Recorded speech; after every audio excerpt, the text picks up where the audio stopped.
Hello friends, welcome again.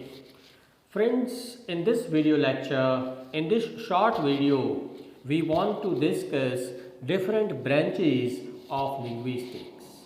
We all are the students of English language, and when we study English language, we study linguistics. Why? Because linguistics is a science of studying language, okay? And language has sounds, words, sentences and meanings, and that's why we have these many branches. Like sounds are studied by phonetics and phonology, words are studied by morphology, sentences are studied by syntax, and meaning is studied by semantics and pragmatics. Okay, I have defined these all different branches of linguistics.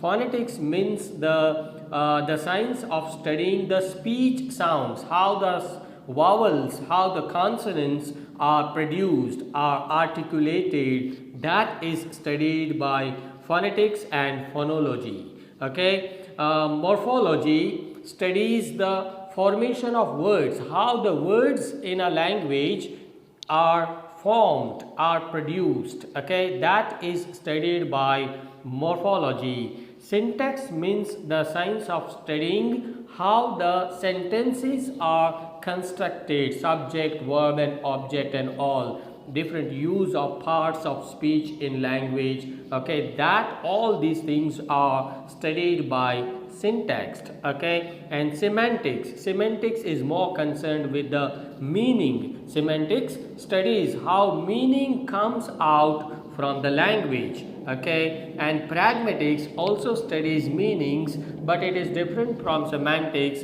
Pragmatics studies the meanings in a particular context. Okay, the same statement can have different meanings in different situations, in different contexts. So that is mainly studied by pragmatics. So friends, these are different branches of linguistics.